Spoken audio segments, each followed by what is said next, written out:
Welcome, Leah, to the Conscious Creators podcast. I'm excited to have you here, but I always want to start the podcast just so we can both get grounded in because I find when I click that record button, I have a little bit of nerves and I want to take it to more excitement. So we'll just take a breath together to just ground in here Ooh, and I be in the love space that. before we get started. So we'll do it 2 times, just in through the nose, exhale at your own time, and then we'll come back to and get started. So, and then releasing all my little jitters, and then one more time.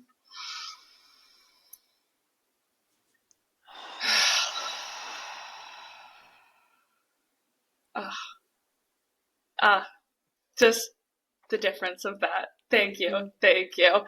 And I find it's nice. Some people listening may not actually have a deep breath, and I'm like, maybe they're breathing with us at the beginning, or maybe they're not. Either or, it is so nice to just settle into this space and to have you here and be doing this, even though it's virtual. It's cool to just be in the virtual world with you here. So thank you for coming on. I'm excited to go through this because the message that you've been sharing, that I've been following along with, is being your own healer and being just very much this empowering people to feel good in their body and how can they do that.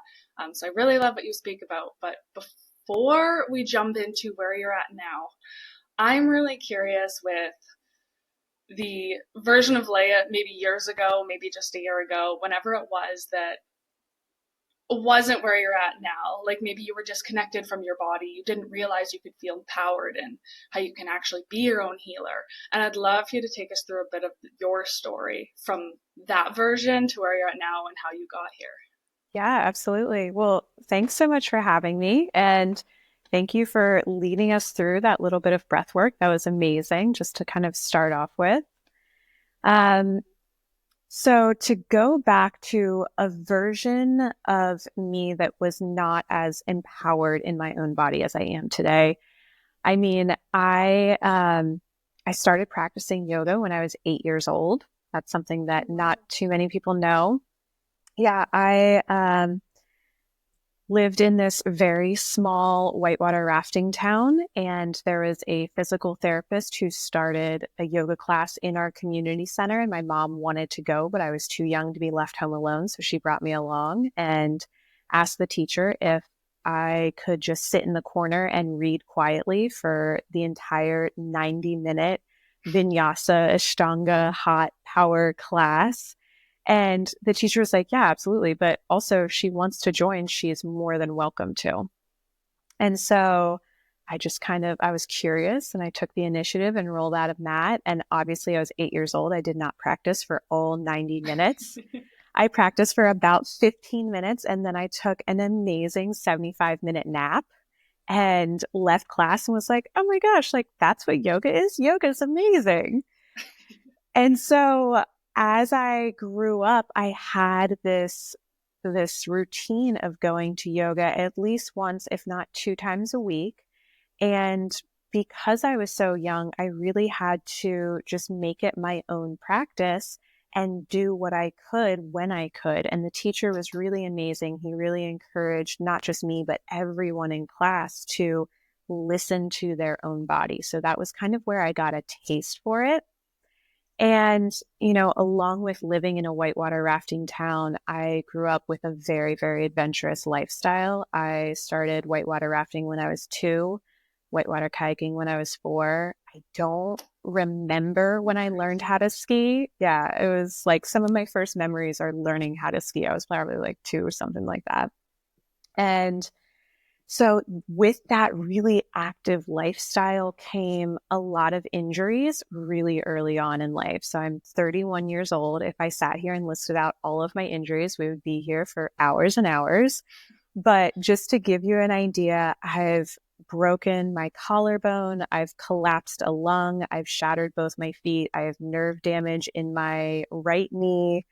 Um, and currently, the one issue that I'm struggling with is my ribs in my thoracic spine pop in and out when I'm doing certain activities like climbing or whitewater rafting. So, my idea is, healing is not thing where you do all of the work and then you show up and you're at 100% and you're 100% healed and you never have to heal yourself again. It's actually a lifelong journey. So, I practice being my own healer every single day. And one of the journeys that I'm on right now is healing my rib cage. But before that, I was a long distance trail runner. I've been racing trails since I was 14. And when I was 16, like right before my 17th birthday, I shattered both of my feet and I was in the hospital. And the doctors said, you're going to be in a wheelchair for months. And after that, it's going to be a really long journey. You're probably not ever going to run again. You're certainly not going to run long distance, and you're probably not going to race again. And it was about 3 years later, I started racing again. And I've been racing ever since. And that's because I listen to my own body and I care for myself in the ways that I need to. So it's really been this lifelong practice. I've been super fortunate. It's almost like what else would I be doing? What else would I be teaching if not, teaching people how to listen to their bodies, recover from and prevent injuries, train for races as either an outdoor adventure athlete or just someone who wants to continue living the lifestyle they're obsessed with. There's like so many people.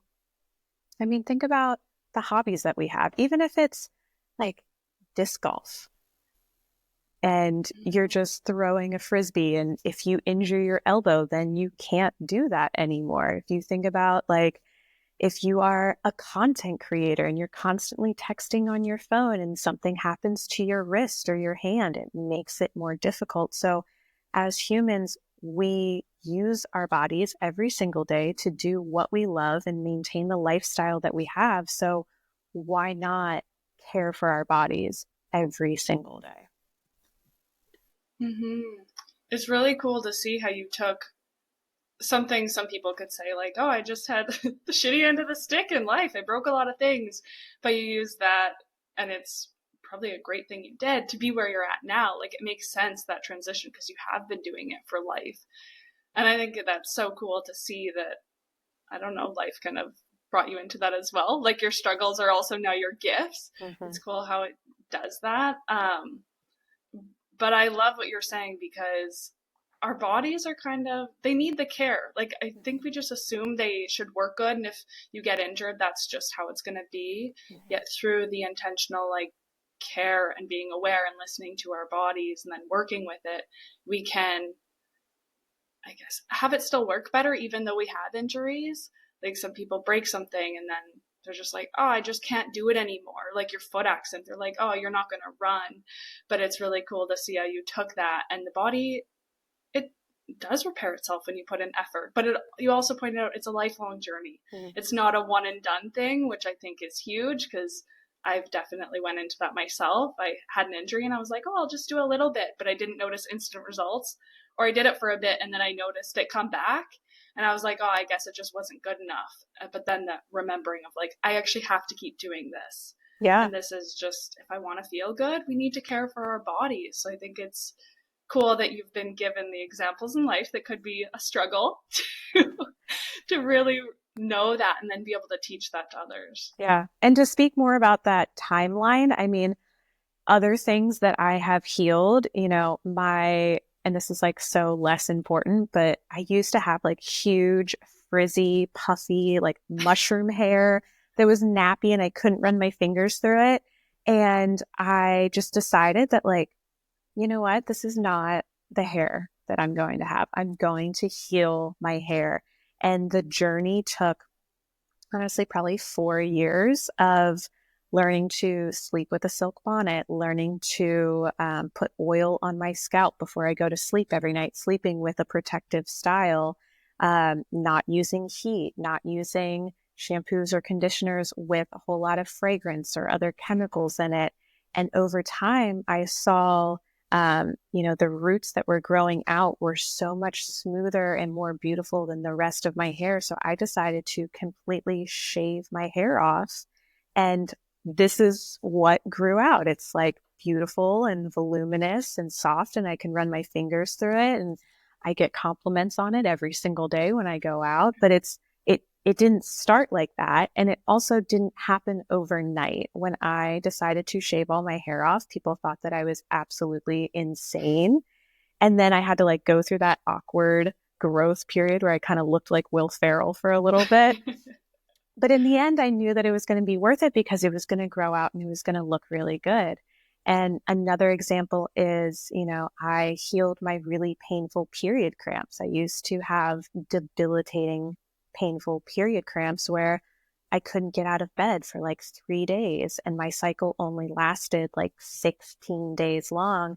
And I got to this point where I was like, how am I supposed to thrive in life if I'm being held back, if I'm literally just like in bed every 3 days or every 2 weeks for 3 days? And so I just decided, I'm going to fix this. And that journey has been about 8 years. It's been a lot of trials and tribulations and checking in with my body every single day, as well as working with external healers. And, it's not one of those things where like, if I tried for a month or 3 months and didn't see the results that I have now and I gave up, I wouldn't be here. But I almost had this like delusional belief in my ability to be my own healer and heal my own body and be on this journey. And now I've, taken what I had experienced. Now my painful period cramps are more of like a slight discomfort for, a couple hours, no more than 10 or 12. And my cycle is now 23 days. And I'm not 100% healed, but I'm still working on it and I'm committed to doing the work. And I think that that's really, really important to just understand that it's not going to happen overnight. And if you don't see results in a day, a month, a year, it doesn't mean that they're not coming. Hmm. I love you being able to pull in the other ways you've done it, because I think when you realize you're empowered and how your body works and what you can do, it does go to all areas of life. Where do you think you actually got that perspective? Because societally it's not, it's we really outsource change or just feel a victim to it. And maybe victim's such like a heavy word, but just like, oh, these issues just are this way, my body just is sore, my hair just is this way, my period is just this way, that's how it is. Where did you get that mindset? And do you think it was from like yoga at a young age, or just realizing through that like physiotherapist or whoever it was at a young age that you do have control over these things in more ways than we think? Or where did that come from for you, I that think thought that seems so ingrained in I, you? I think it's a combination of so many different things. Yes, yoga at a young age just encouraged that mindfulness to even like just stop, zoom out, reflect, reorganize.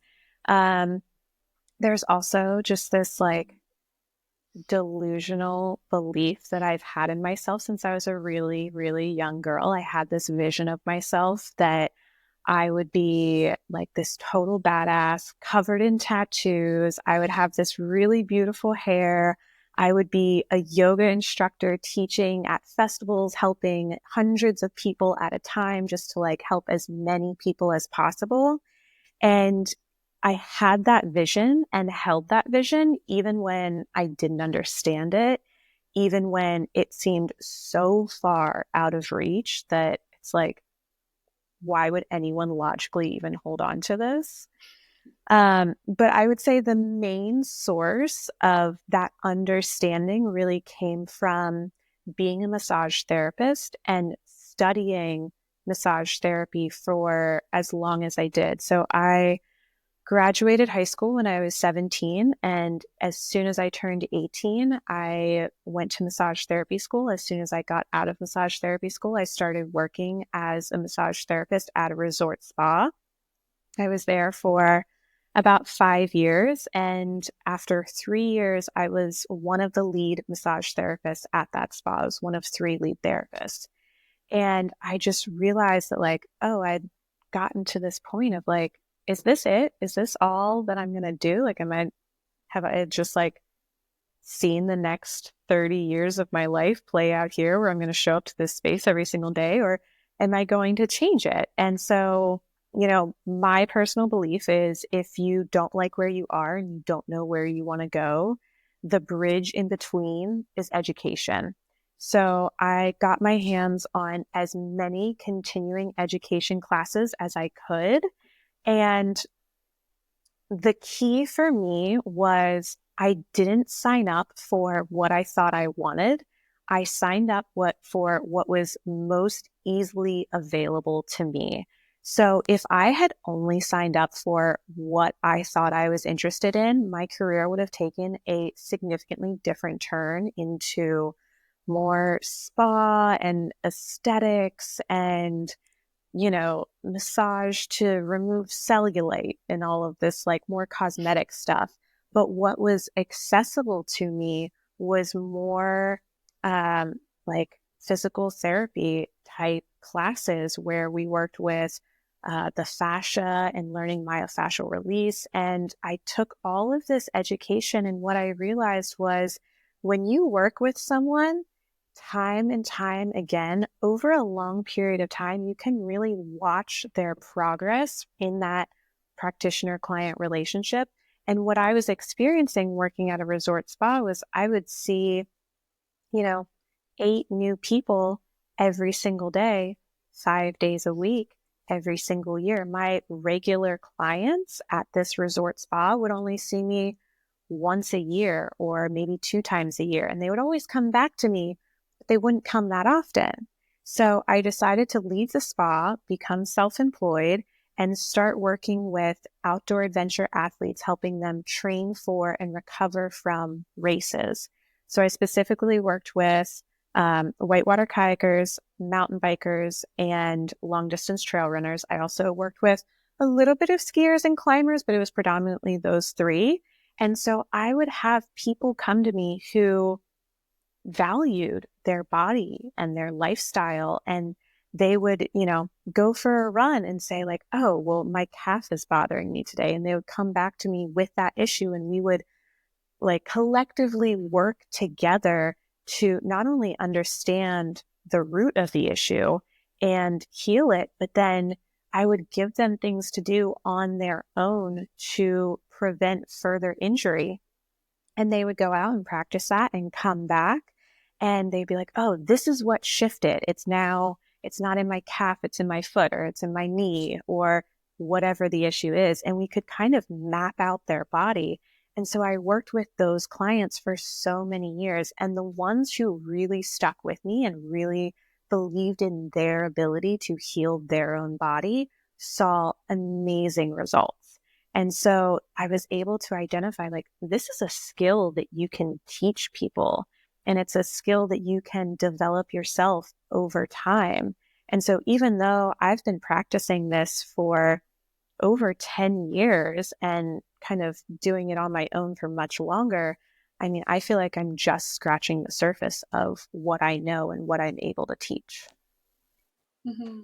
It's crazy to hear you say that because just from watching your stuff, even the thing you shared this morning, I'm like, oh, like you know your shit. Like you're educated, but also that you have the practice, which I think is Yeah. huge as well. You could know the knowledge and the information, but actually how you like break it down so it is really easy.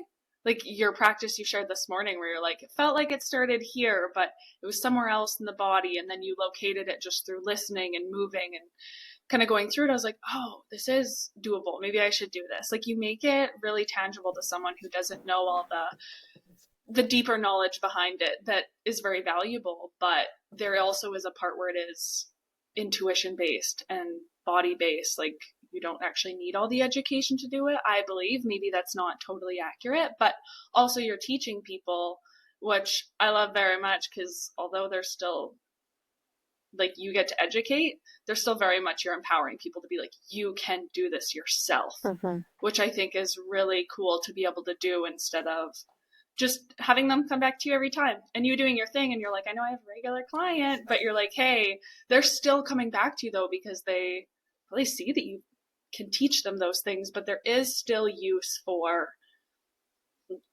what you do or a practitioner. Mm-hmm. So I'm curious because I find people can really rely on other people and some take advantage of that.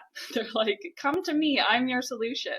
I guess where you seem to really have a good balance of empowering people, but also then realizing when you need to outsource support. Because you said there was a lot you did, but you still outsourced a lot of support. So I guess where, like, what did you learn through trying to find that balance for yourself and then for helping clients Yeah, of where they can absolutely. do the work and then where they may need to outsource someone? Yeah. Well, first, I'd love to go back to what you said about it being an intuitive practice. It's 100%. You don't need to know that your trapezius is in between your neck and your shoulder to understand that you have tension in between your neck and your shoulder. Yeah. And so you don't need that extensive knowledge. It definitely helps, but anyone has the power to just close your eyes, bring your attention to your breath, listen to your body, create that sensual awareness, and then release the tension, whether that's emotional stress or physical tension from overuse, overwork. And that's why this practice is so empowering.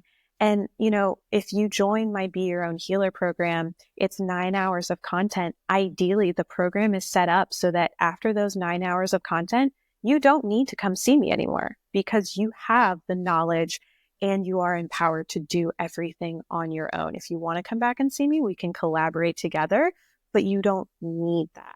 And so that's really what I use to find that balance with external healers is that collaboration aspect. And it's so funny that, you mentioned the codependence with external healers because I'm actually in the process of writing my weekly love letter to resilient women on codependence. And there's like a little blurb about the codependence with external healers because it's something that I saw as a massage therapist. And as a client, I do talk to my external healers about it. And so many people are like, oh my gosh, I just want every single one of my clients to take your Be Your Own Healer program so they are not fully reliant on me. So, as far as finding balance between being your own healer and working with external healers, I really think that it's a collaboration. So, the best way that I can explain that is when people were coming to see me after COVID. And I was working with these clients for years and years and years, some of them for probably 6 or 7 years at that point. And so I was really familiar with everyone's stress level, like how they normally held tension in their body. And after COVID, because, I had to take a few months off from seeing clients, people were coming back to me, and every single one of my clients felt like a brick wall. And it didn't matter how long I worked on them or how much effort I put into the session. They just didn't budge. Their muscles did not budge. And if they did, they would budge like a little bit and they would feel relief for like a day or two, but then they would be right back to where they were. And so I had to start looking at like, how can we do this better? And why is this happening now, right? Like what changed? And really what changed collectively for the entire world was everyone was under a lot of emotional stress. So I was used to working with outdoor adventure athletes that were under a lot of physical stress. They were overusing or overworking their muscles, but that also gave them an outlet to relieve their emotional stress. And they, just kind of had too much emotional stress in COVID to be able to handle all of it. So I started incorporating breath work and meditation with my massages.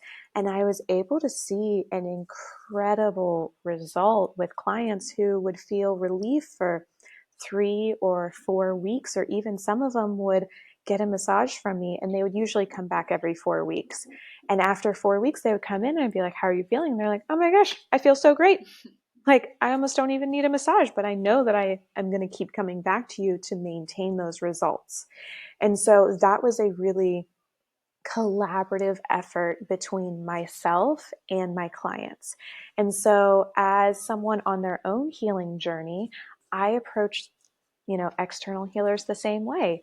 I work with an acupuncturist to help lengthen my cycle and help heal my womb.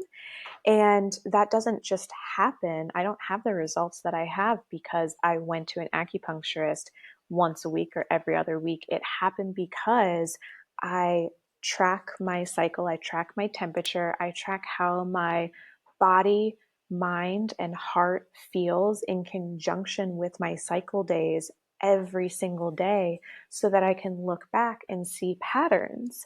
And then I take what I have found, I take that data to my acupuncturist, and then we work together and we have these amazing results. But that wouldn't happen without the work on my end, and it wouldn't happen without her expertise either.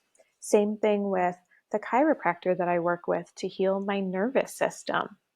It's the body work that I do 5, 10, maybe 20 minutes every single day. And then I take that information and I come to her and I say, okay, here's what I've been working on. Here's what I've noticed. Here's what I've learned, versus just coming to her and I'm like, I don't know, I'm in pain, fix me, you know? So it's really that collaboration. So being your own healer means taking the time to notice what's going on in your body and attend to what's going on in your body, but also recognizing the power of external healers and working with them in a collaborative form. I love that. Just, yeah, being able to take what you like, what you can do, but then working at what they know seems like definitely more of a recipe for success, Mm-hmm. versus just outsourcing it completely, which is super cool that you've been able to navigate that, but also be able to teach people how they can do the part on their side. Because I think we haven't mastered that we can go and find the person to help us externally, but it's the work of actually how to do that for ourselves and then Mm-hmm. realize how much we can do ourselves or how long it can take for ourselves. Because something you pointed out is it's not just 1, 2, 3 months, which even myself, I think it's been so easy to be like, oh, I've done it 3 months and it doesn't work. But even in my journey of like my diet and my gut, they were like, it takes a year. And I Mm-hmm. was like, that's a long time. But in the grand scheme of things, it's a short amount of time to have the health that I desire to have, or at least have more clarity on what it is to get things figured out. So I think it's cool that you've been able to kind of figure out a way to do both. Was there ever a time when you did find you were outsourcing your, yeah, outsourcing it to someone else, or has it been I pretty don't regularly you've been doing it for yourself? I don't think I've ever outsourced exclusively, but I have noticed on the opposite end of that spectrum, fully relying on myself and wondering why the process was taking so long and why I couldn't figure things out and why like I'm listening to all the podcasts, I'm reading all the books. Why am I not making this quantum leap that I want? Whether that's with my body or, you could put this into a business perspective as well, and looking at the other spectrum, like you could hire the most amazing business coach ever, but if you're not showing up consistently to sell or put in the work in your business, you're not going to see the results. So I think, my whole thing was really relying on myself because I did have the education, because I did have the experience. And it was really about finding the right people. When it comes to my mental health, I have gone through like dozens and dozens and dozens of therapists. And finally have found the one that just really, really works with me. And I've stuck with her for years now because she works. But I've also talked to people and they're like, ugh, therapy, it just doesn't work for me. I tried one therapist and they sucked. And I'm like, okay, so what'd you do after that? And they're like, well, nothing, because therapy doesn't work because I tried that one person and it didn't fit for me. And it's like, well, if you go out and, let's apply this to dating. Like if you go on a date with one person and there isn't an instant connection, or there's a connection but it just doesn't work out, are you never going to date again because dating sucks? Or are you going to try again, again, again, again until you find that perfect fit? So I think that there's an external healer out there for everyone. I think that there are modalities out there for everyone depending on what you want to heal. But at the end of the day, if you're not putting in the effort yourself, it's not really going to make a difference. And if you are putting in the effort, if you are working on your body, working on your health, you're reading the books, you're listening to the podcast, you're taking in all the information, you're doing the integration practices, and you're not seeing the results that you want, it's not because you don't know what your body needs, but maybe you just need an outside perspective to look at all of the data and just zoom out a little bit and be like, oh, here's where I can help. Here's where we can collaborate together. And I like how you switched it because I can actually relate to that one more. Of being like, I know all these things, I got it. I don't need anybody. Because I've very much been like, we are our best healer, our best coach, like so much of what we do, almost to a fault where I'm like, don't need anybody. But I like that you pointed that out because then again, it's black and white thinking on either end. Like, I don't need someone or I only need other people. Mm-hmm. But yeah, realizing sometimes you do need someone to just like bird's eye view with you with a bit more education where they can kind of connect some dots and help you out. So I think I like that you added that way because I think some people could relate to either or of those situations, but not negating the fact we have to do some work ourselves, but sometimes there is people who can just offer and get us there a little bit quicker, or just add some points in that we weren't able to see for ourselves. Mm-hmm. With you mentioning how you do it daily, it's like 5, 10, 20 minutes daily. How do you find you integrate the healing work so it becomes a natural part instead of just another to-do list? Because I find there's so much, it's like, do these 15 things in your day to feel good. Mm-hmm. And I think there's definitely value in doing things, but that idea that it's like a to-do list, like I don't have time for it, how do I fit that in, to kind of change that perspective on it and then just see it as like something that just, I don't know, the same way as we brush our teeth, we do these practices. How have you done that for yourself? So I'm going to break this down into two different things because you mentioned, everyone brushes their teeth. Why do you brush your teeth? Because you don't want your teeth to fall out, right? It's very simple. Um, when you go for a run, you stretch before and after, or at least you should. What happens if you don't? You're going to be really sore the next day.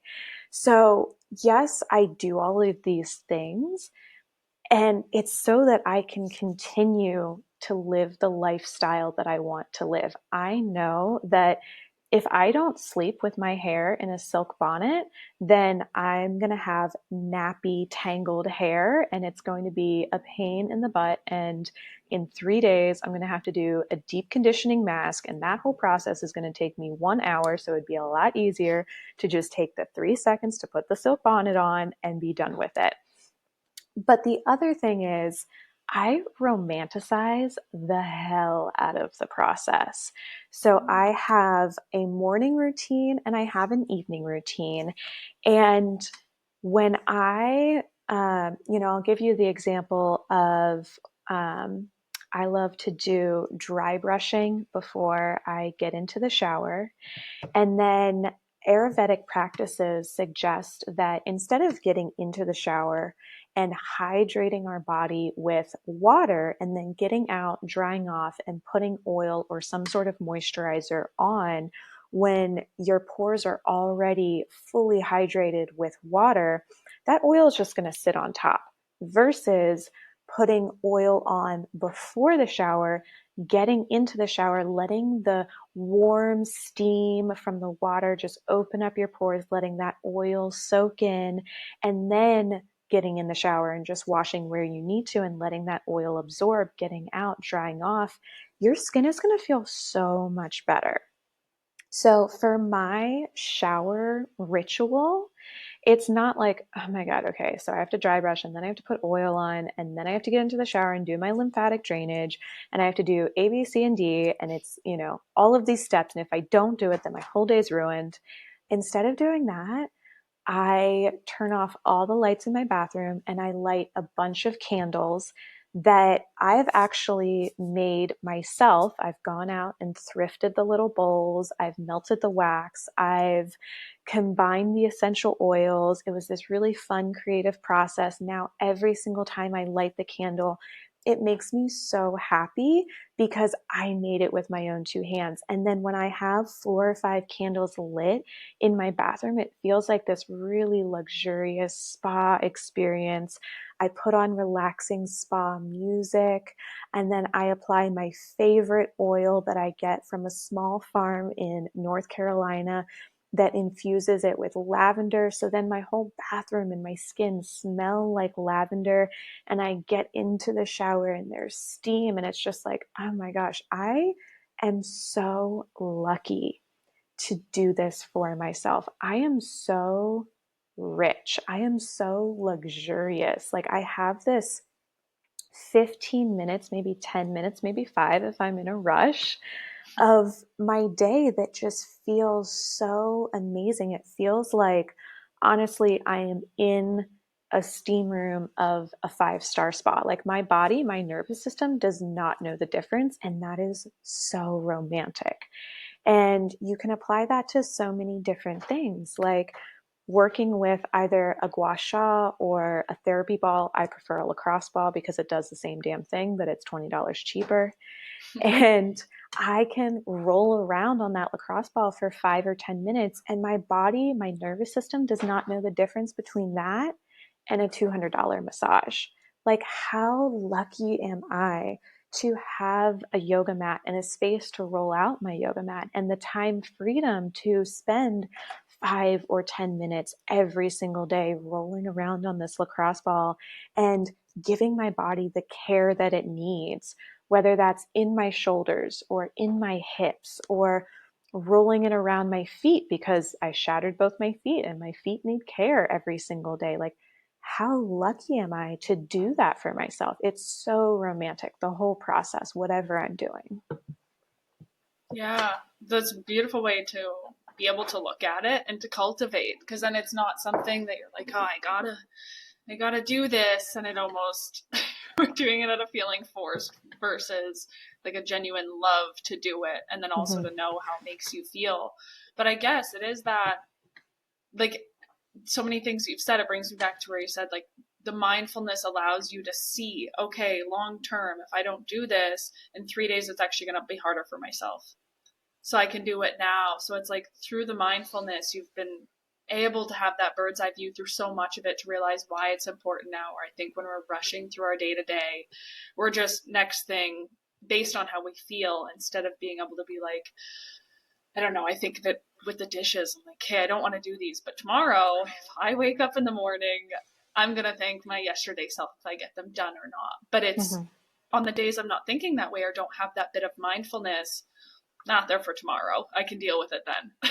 Like I'm just thinking of right now and I want ease now. So I think that's cool to see how mindfulness has allowed you to notice it in so many areas of your life and set yourself up based on that like future vision of yourself. You're like, I want to be that version. How can I get there? And then finding ways where it feels good in your day instead of like another thing on a to-do list.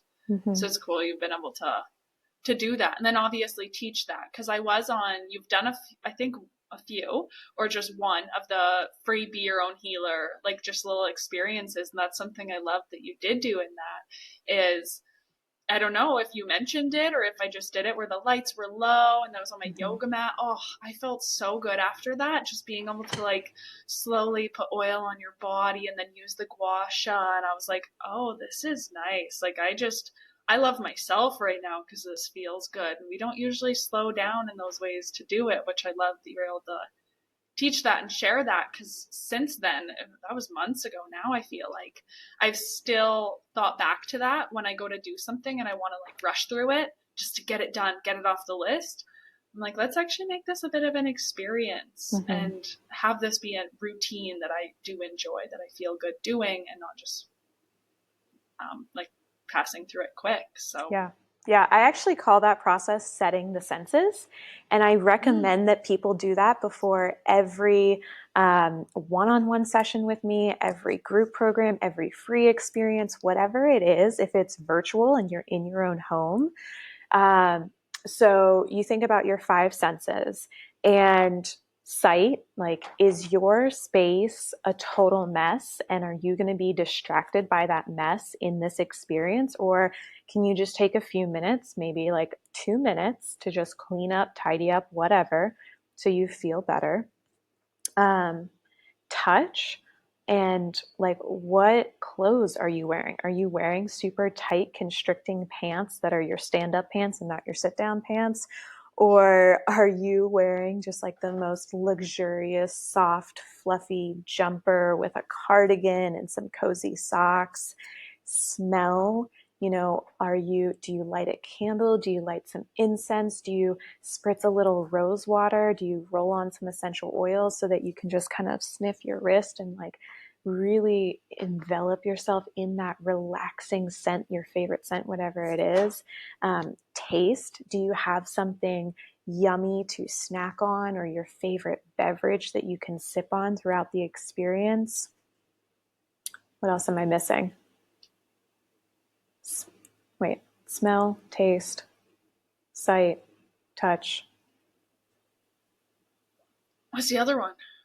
I'm like going through them. Why am I blanking on this? Hearing. Noise, hearing. Yeah. So, you know, are you listening? Is there spa music in the background? Or, are you in a quiet environment? Are your kids downstairs or your dog downstairs? What do you need to do to set yourself up? And I actually started doing this practice, setting my senses, um, when I started to really prioritize my meditation and my breathwork practice, because those were two things that, like, I really didn't want to do, you know? Like meditation specifically. I think breathwork is one of those things where as soon as you are doing it, you're getting high on your own supply, is the phrase I love to use. And so you get this instant dopamine rush. And so there's a little bit of reward with that. You just kind of have to motivate to do it. And then once you're doing it, you feel really good. Meditation, on the other hand, is one of those things, at least for me personally, where I don't notice the effects of meditation until I stop doing it. Like, I will do meditation consistently and I'm just like, yeah, whatever. Like, I'm fine. This is fine. If I don't do it for a few days, whatever. If I'm too busy, if I'm not motivated, it doesn't really matter. And then a week goes by and I'm in traffic and I have huge road rage. And I'm like, where is this coming from? Oh, I haven't meditated in a week. I should probably get on that. So I really wanted to dive into those two practices. And so, to trick my body, trick my nervous system into really loving the process, I would set my senses.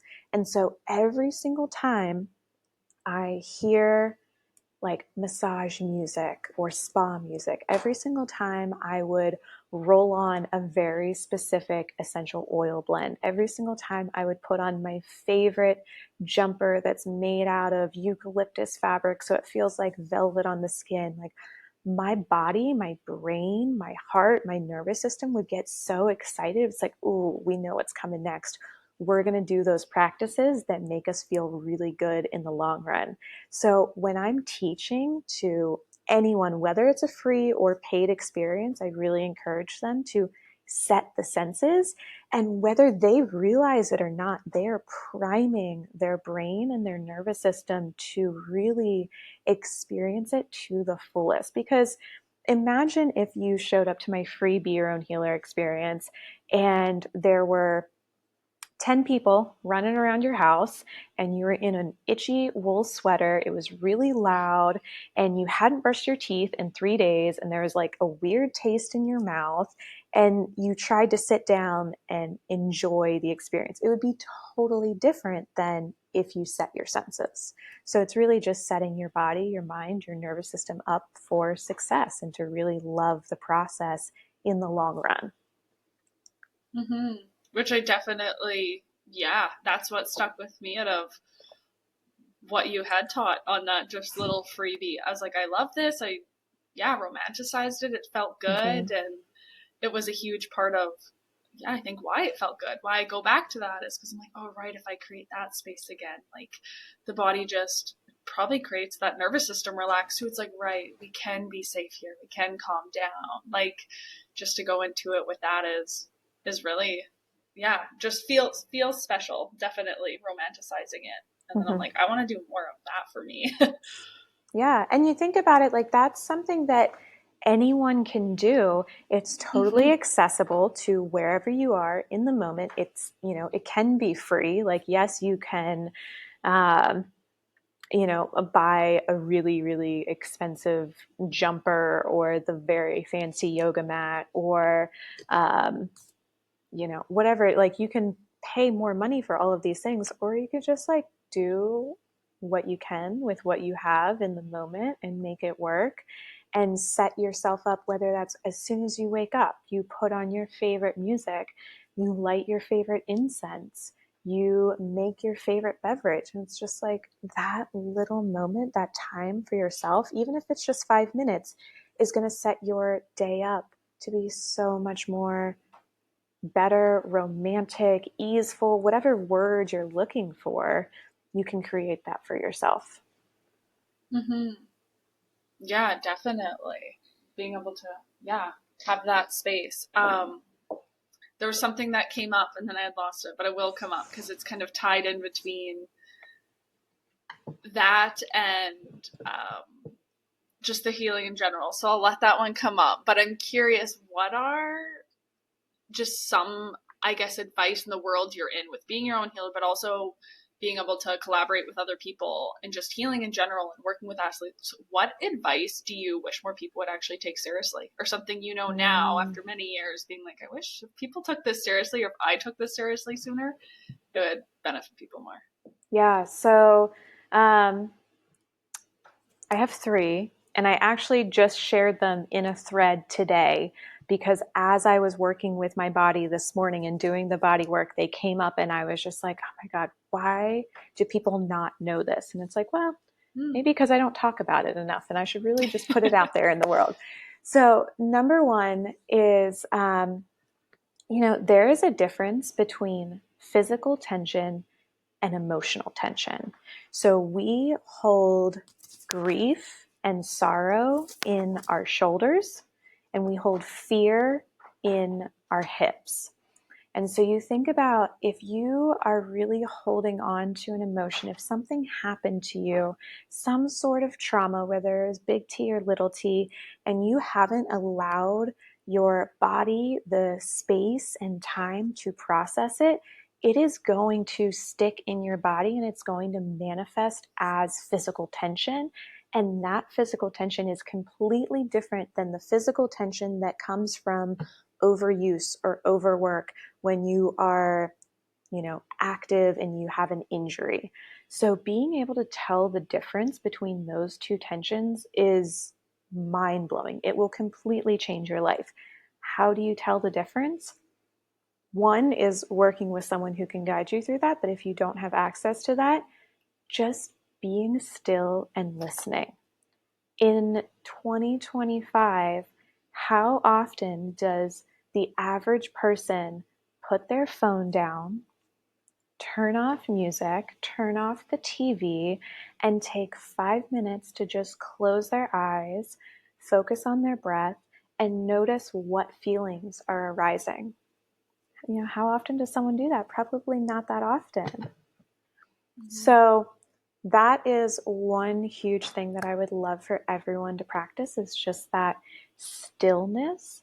And then along with that stillness, When we overwork an area of tension, if you have a gua sha or a lacrosse ball at home and you have, a spot on your hip or your shoulder and you're like, oh, I just need to work at this more and more and more and more and more, that can actually be just as destructive as completely ignoring it. So, coming back to that moment of stillness, to just close your eyes and notice what's going on. So, often where we're feeling pain or tension or discomfort is referred from another area. It's not actually the root of the problem. So, how do you figure out where the root is? If you're so focused on where the pain is, you have to be still. You have to be quiet. You have to just drop down into your body and notice what's going on. So, can you identify the difference in tension? Can you follow that tension from where you're feeling it to the root? And then the other thing I'd really love people to learn and understand is when we release tension, we do it through our breath and through sound. So often, especially women, think about how often we hold our tongue, how often we don't speak up, how often we stay quiet and we don't speak our mind because we don't want to upset someone else. And where do you think that manifests? Do you think that just goes away magically? No, we store it in our body, and that emotional stress becomes physical tension. So to move it out, we actually have to use our breath. So going back to the story that I posted on my Instagram that you referenced with me doing the body work, if you have the sound on, you'll actually notice me using my voice to go, ooh, ah, and that is me moving the tension out. I'm also using my breath by taking an inhale, feeling my body expand, feeling that area, get that fresh oxygen, get that nutrients that it needs. And then I exhale all of the tension, the toxins, anything that's not needed in my body out. So that's how we release everything. We have to move it out through our breath, through our sound, because if you don't, it's just going to settle somewhere else in your body. So if every single person on earth could understand that there's a difference between physical and emotional tension, where you're feeling the tension is not necessarily the root of the cause. And once you get to the root of the cause, you have to move it out of your body with breath and sound. I think that the majority of the population would notice a huge decrease in stress and anxiety and depression and pain and discomfort and all the things that weigh us down. Yeah, and all those things are free to do, other than the Mm-hmm. cost of our time, which, like, yes, I'm so here for that. You're not like, just buy this $700 light and do this.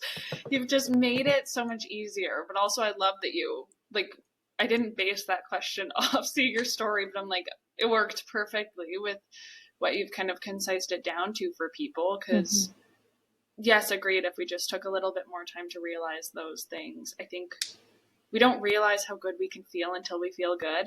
But as soon as we do, it's a lot actually easier than we think. It just actually takes that slowing down and noticing where that is. Even if you don't get to the root of it, I think if people just slowed down to be like, oh, I'm feeling these things, they'd probably feel a lot better even just through that. So I think those are awesome little things that if people took seriously, they would feel better, along with, yeah, so many other things. And then from there, feeling like if you need extra support or not, but just the things that we can do ourselves can really change how we feel. So yeah, those are awesome. I'm curious, and I also want to respect your time. I want you to share a little bit about Be Your Own Healer, the course that you have. Because, yeah, just being in the free version, it was awesome. I was like, yes, I love everything you're doing and sharing. I couldn't imagine how much more you go in through you said it was 9 weeks? 9 hours. Or 9 hours. Yeah. 9 hours of just information and then practicing it. Like, I could see that being so pivotal for people who just want to feel better in their bodies, whether Mm-hmm. they're athletes or not. Because I'm assuming it's just for anybody with a human body. It's not specifically for athletes or Yeah, people so who are. so I love working with outdoor adventure athletes, especially women, but Mm-hmm. this program is for literally any human body because we all need to feel empowered. And it's 9 hours of content. So when I run a group program, it's either going to be 6 90-minute sessions or 9 60-minute sessions. And then when you do the one on one, you can choose whatever works best for your schedule. So it's really adaptable if you don't want to commit to 9 weeks or you don't Mm-hmm. want to spend 90 minutes every week. You can kind of choose what works for you.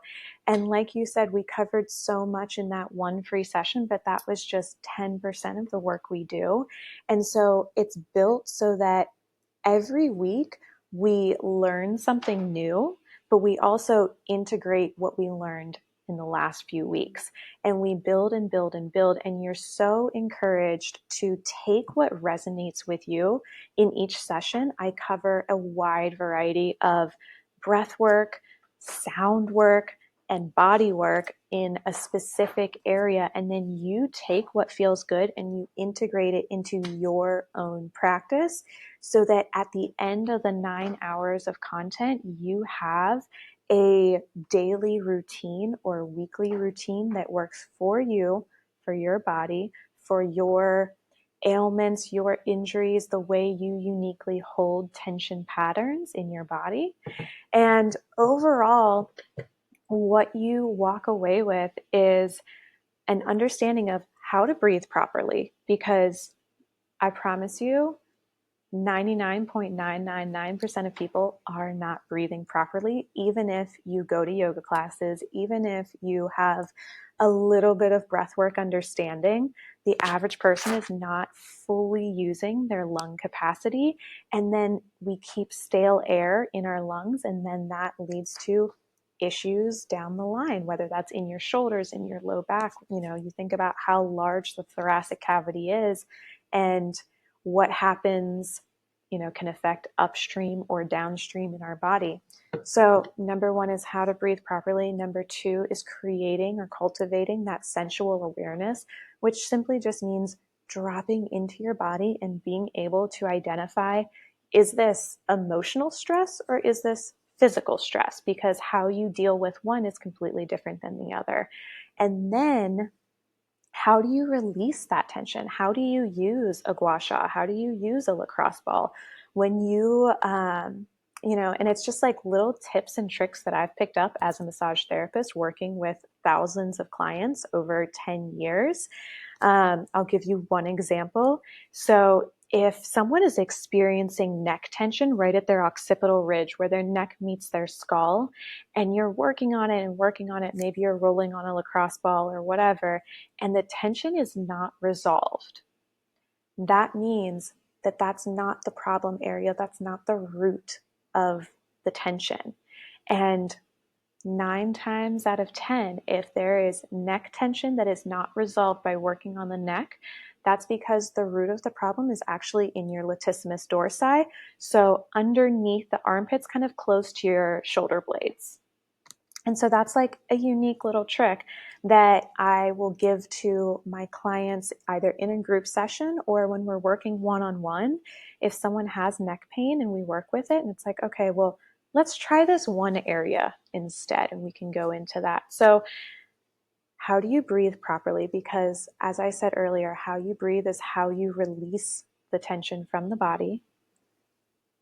How do you create the sensual awareness so that you can understand what's going on with your body, so that you can then go to external healers and collaborate with them and be able to speak to where you're feeling the tension in your body so that you can have those amazing, epic results? And how do you do the body work on your own, whether that's 5 minutes a day or an hour a week, whatever works for your schedule? You create this routine, this ritual that you can romanticize on your own, and you walk away from the program fully understanding how to care for your own body in your own way so that you can prevent injuries, you can continue to live the lifestyle you love, and all of those amazing things. So that's why I created Be Your Own Healer because I was a massage therapist for so many years, and I realized what I was teaching to people wasn't, the service I was offering was so much more than just a massage. I was teaching skills to people, and I realized I can do that online. And if I do it online, I can reach way more people and make way more of an impact. Hmm. No, I think that's awesome because it sounds like they get so much more than just, I don't know, what we could, I don't know what people think when it's be your own healer, but it's Mm-hmm. like, oh, just fix my body. Maybe they assume they actually need to be, say, athletes or really physically fit or go to the gym, but that's really not the case. You're just really showing people like how to care for the vessel that we're given in this life. But ultimately, I find once you do stuff with the body, I noticed in my journey, it was like, it's like mind and then kind of the spiritual stuff, but the body's been the greatest access point for me to actually Mm-hmm. go deeper in those other areas. So the course you created, I could just imagine the transformation people are having and just probably realizing so much more than what they thought they were going to get from it. So I love that you're doing that in the way that you're doing that because it's just accessible to more people, and online in the space. So that's, yeah, super cool. I'm excited for you doing that. Is it launched every so often? Is it an ongoing thing or? So it was being launched as a group program every two Mm-hmm. months. And then I'm living in Asheville, North Carolina in September 2024. We were hit with Hurricane Helene, which was absolutely devastating. And we were actually supposed to kick off a program, but unfortunately, I didn't have power, running water, internet, phone service, nothing. And so, what I started doing was teaching Be Your Own Healer in person to hurricane survivors and helping them really deal with the emotional stress that comes with surviving a traumatic event like that.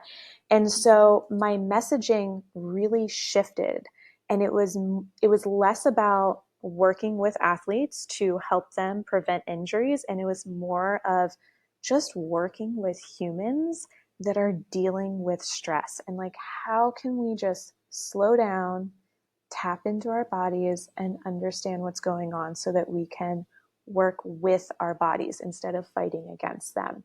So as soon as I realized that my messaging had changed, I moved away from group programs and I started working with one-on-one clients, which is more work on my part, but it helps me really define my messaging. So that's where I'm currently at. I'm offering one-on-one sessions. And then once I feel like my messaging is really, really clear, then I'll go back to offering those group programs.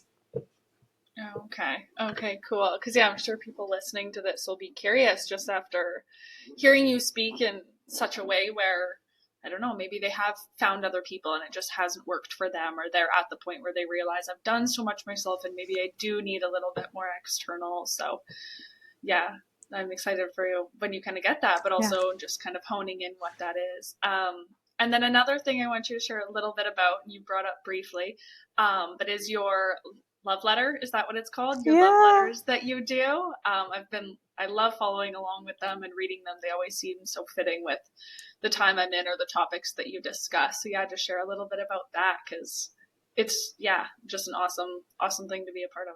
Oh, thank you. That makes me so, so happy. Yeah, so I started writing love letters to resilient women over 3 years ago. I am currently working on love letter 167 right now. Wow. Yeah, and I really just started because I noticed that I had a lot of half thoughts kind of floating around in my brain, and it was really difficult for me to communicate and voice what I wanted to say as a woman who is so used to being quiet and holding my tongue and not saying something that may or may not upset someone. So I really wanted to communicate better. And I wrote a love letter. And it was so clear and concise and eloquent and beautiful that I realized I was able to heal from it just from writing. It really didn't matter how it was received. I felt better. So I made the commitment to write every single week. And Nothing came of it for like 3 months. And then I realized that I needed the accountability piece. So, because I was a massage therapist for so many years, I had an email list, and I wrote to my email list and I said, things are going to change. I'm going to be writing one love letter per week. If that's not what you're into, feel free to unsubscribe. But if that is what you're into, I'd love to, for you to stick around and see where this journey unfolds. And I first committed to doing it for 1 year. So I was like, I'm going to do this for 52 letters. I can do that. It's, once a week. And as soon as I made the commitment, my house was broken into. All of my things were stolen. I was, kind of shoved into this survival mode, this spiral where if I didn't have that accountability piece, I would have given up. I would not have felt the motivation to continue, but I had the accountability. So I showed up even when it was hard, even when I didn't want to, even when I felt like I had nothing to share. And what I figured out was over time, those times where I didn't know what to share or I didn't have like this perfectly curated idea and I just wrote from the heart and I kind of word vomited, those are the ones where dozens of people would write me back and be like, oh my gosh, you're speaking to exactly what I'm feeling in this moment. And I started to see the reaction and the connection and the community that was being built from these letters and the way they were helping other women feel heard and seen in the struggles that everyone experiences in the human experience. So the first year of Love Letters was really about just finding my voice and showing up authentically and messily, because that is something that I feel like no one ever talks about. You have the person that's where they don't want to be, and then you have this person that is exactly where they want to be, and they have their story and it's neatly wrapped up into a bow, and they can come on a podcast and share about it eloquently. But what's that in between look like? Because when you're at point A and you see someone at point B, it can be really disheartening to think that they just got there effortlessly with no mess at all. So I really committed to showing up every single week, showing the mess, and just owning it. And then year 2 is when I committed to being sober. So that's a little bit more of that journey and healing from a breakup and all of these different things that we go through. Year 3 was really about coming into my own and just standing in my own power. And then that's when I also created Be Your Own Healer. And so year 4 is all about expanding Be Your Own Healer. And that's really coming from a place of wanting to create a guidebook for the Be Your Own Healer students.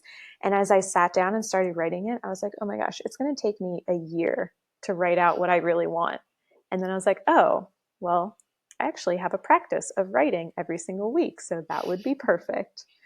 Um, so that's what we're working on in year 4. It's all about, your intuition. Like I said, this week we're working with codependence, whether that's in relationships, friendships, or external healers.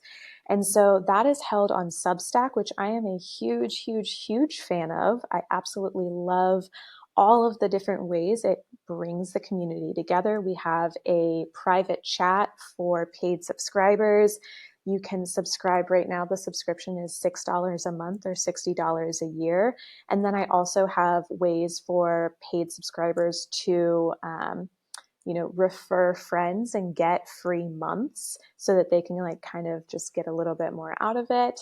And then there's also a free subscription as well. So even if you don't pay anything, you get a little blurb every single week that speaks to whatever the topic is.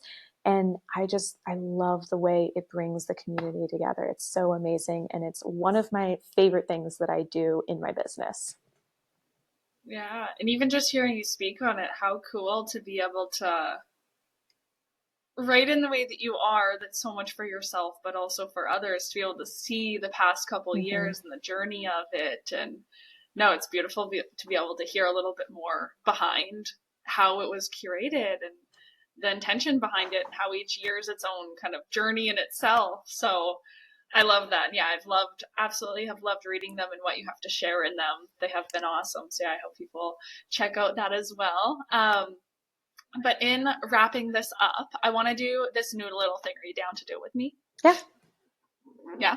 Okay. So I seen it on someone's podcast. I can't remember who, but there's a question. You're the first person starting it with. This question's curated by me. But I ask a question, and just to like finish it off, I ask a question, and then you create a question for the next guest. Oh, okay. So it's just a random thing. I was like, oh, that's fun. So for the question, what is a belief that you used to have that you no longer hold?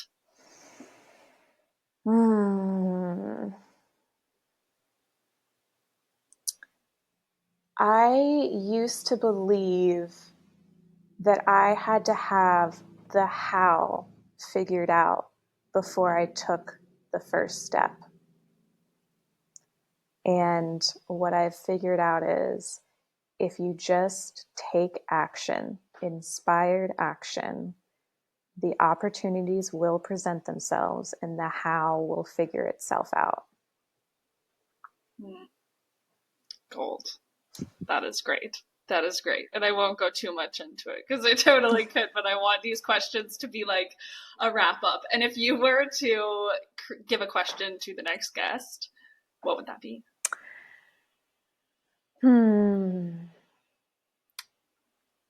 It would be, how can I support my own well-being while also connecting with others? Oh, I like that. Mm-hmm. I'm excited to hear someone's answer for that. Okay, cool. Well, thank you for doing it. I was like, Yeah. I like this idea. I'm going to do this on mine. And I'm excited to see the next person's answers for that. So, well, this has been awesome, Leah. I've loved every bit of this, as I knew I would, because I followed you for quite some time, and just that's why I wanted to invite you on. I was like, I love what you share, but more importantly, I love how you embody it, and that's very much felt. You're not regurgitating information. It's very much a felt sense of like who you are, and how you show up in the ways that's worked for you. So thank you for being on here. Is there anything else that maybe we didn't touch on that you want to touch on before we wrap up, or are you feeling good? The only thing I would say is if you want to kind of learn more about being your own healer or just connect to my story or the love letters or anything that we've touched on, a really great way to connect with me is on Instagram. I do everything through there. And my handle is at leah.moves, so leah.moves. And if you are feeling so inclined, you can send me a DM. I love to connect with people and just say hi and chitty chat. So yeah, that's about it. Awesome. Well, yes, I'll tag all of your links and stuff underneath and your Instagram so people can connect with you. I'm sure they will. I get so much value just from what you share. Before even actually like not subscribing to your stuff other than the love letters. But it's been awesome just from that, getting to see your journey and how you show up in the world. It's been really inspiring and see, yeah. So I love it. So Amazing. again, thank you. Yeah. And yeah, we'll end it off here. Amazing. Thank you so much.